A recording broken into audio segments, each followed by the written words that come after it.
সুপ্রিয় দর্শক, আসসালামু আলাইকুম। যে যেখানে আছেন আশা করি সকলে ভালো আছেন, সুস্থ আছেন। আজকের পর্বে আপনাদের জন্য নিয়ে আসলাম আমের সিজন, আর একটু গরম পড়েছে। গরমে এই ঠান্ডা ঠান্ডা একটা ডেজার্ট বানাবো।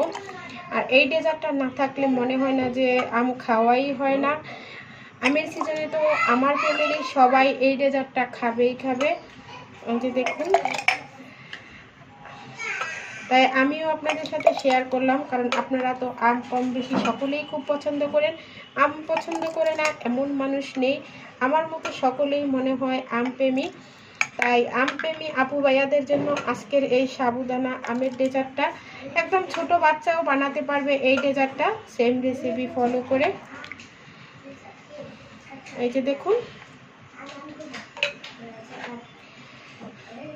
আজকের সেম রেসিপিটা ফলো করে আপনারাও বাসায় বানাতে পারবেন। শুধুমাত্র 2টা আম, একটু দুধ আর একটু সাবুদানা হলেই হয়ে যাবে এই আমের ডেজার্ট রেসিপিটা। আর উপর থেকে আমি দিয়ে দিলাম, দেখতে পাচ্ছেন, কিছুটা বাদাম কুচি।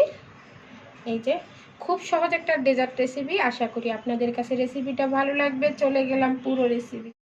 সাবুদানা আমের ডেজার্টটা বানানোর জন্য এখানে আমি 1 লিটার দুধ নিয়েছি, লিকুইড দুধ এটা নিয়েছি 1 লিটার। এখন এখানে দিয়ে দিব আমি 1/3 কাপ চিনি। চিনির পরিমাণটা এখানে একটু কমিয়ে দিব আমি, কারণ যেহেতু এখানে আম ব্যবহার করব, আমে প্রচুর মিষ্টি থাকে, তাই আপনারা চিনির পরিমাণটা বাড়ায় কমিয়ে দিবেন। আমি আমার স্বাদ অনুযায়ী দিয়ে দিলাম। এখন অনবরত নেড়ে চেড়ে খুব ভালো করে এটাকে জাল করে নেব। এখানে আমি 2 টেবিল চামচ কর্নফ্লাওয়ার নিয়ে নিলাম। কর্নফ্লাওয়ারের ভিতরে দিয়ে দিব সামান্য একটু পানি। একটু পানি দিয়ে কর্নফ্লাওয়ারটাকে গুলিয়ে একটা সাইডে রেখে দেব, আর অপেক্ষা করব দুধটা বলক আসা পর্যন্ত। দুধটাকে খুব ভালো করে জাল করে নিয়েছি। এখন আগে থেকে যে কর্নফ্লাওয়ারটা এখানে আমি রেখেছি, কর্নফ্লাওয়ারটা দিয়ে দেব। এখানে আজকে কোনো আমি দুধ ব্যবহার করব না। কর্নফ্লাওয়ারের মিশ্রণটা দিব আর সাথে সাথে নাড়াচাড়া করব। খুব ঘন একটা দুধ জাল করে নেব।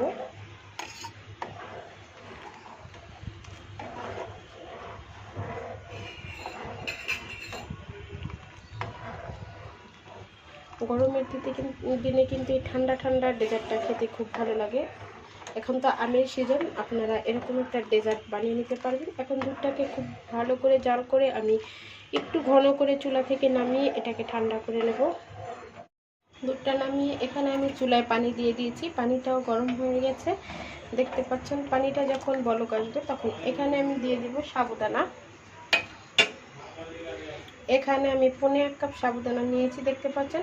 তবে আমি যখনই কোনো সাবুদানার ডেজার্ট বানাই আপনাদেরকে বলি যে পানিটা যখন একদম বলক আসবে তখনই সাবুদানাটা দেবেন, তাহলে কিন্তু সাবুদানাটা ভেঙে যাবে না, একদম সুন্দর থাকবে আর পাতিলের তলাতেও লেগে যাবে না।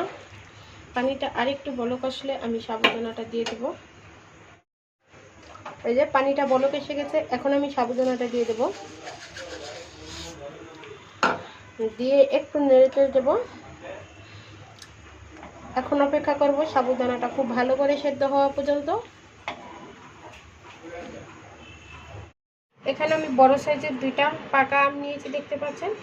একটা আম আমি পিউরি বানিয়ে নিব, আর একটা আমকে আমি টুকরো করে কেটে নেব।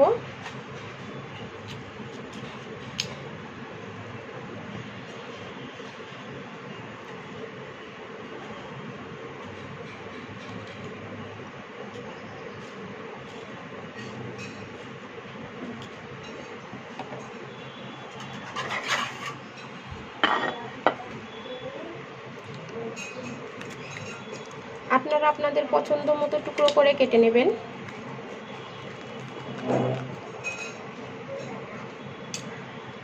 এই যে দেখুন, আমি টুকরো করে কেটে নিয়েছি। পুরোটা আম এভাবে টুকরো করে কেটে নেব, আর একটা আমকে আমি পিউরি করে নেব। এই যে সাবুদানাটা সেদ্ধ হয়ে গেছে, দেখতে পাচ্ছেন। এখন এটাকে ছেঁকে খুব ঠান্ডা পানি দিয়ে খুব ভালোভাবে ধুয়ে নিতে হবে। দুধটাকে জাল করে ফ্রিজে রেখেছিলাম আমি 1 থেকে 1.5 ঘন্টা, অনেকটাই ঠান্ডা হয়ে গেছে। আর এই ডেজার্টটা কিন্তু ঠান্ডা ঠান্ডা খেতেই বেশি ভালো লাগে। এখন সাবুদানাটা আমি পানিতে ভিজিয়ে রেখেছিলাম, সাবুদানাটা দিয়ে দেব। সাবুদানাটা কিন্তু পানিতে ভিজিয়ে রাখবেন ডেজার্টটা বানানোর আগে, তাহলে দেখবেন সাবুদানাটা একদম ঝরঝরে হবে আর ফুলে দ্বিগুণ হয়ে যাবে সাবুদানাটা। আমি একটু বেশি পরিমাণে আজকে বানালাম, আপনারা আপনাদের পরিমাণ মতো বানাতে পারেন। বেশি বানালাম এ কারণে যে এই ডেজার্টটা ছোট থেকে বড় সকলেই কিন্তু খেতে খুব পছন্দ করে। আমার বাসার সবার তো এই ডেজার্টটা খুব পছন্দ, বিশেষ করে গরমের সময় আমের সিজনেতে এই ডেজার্টটা থাকবেই। এখন এখানে আমি আমের পিউরি নিয়ে নিলাম। এখানে আমি একটা আমের পিউরি নিয়ে নিলাম।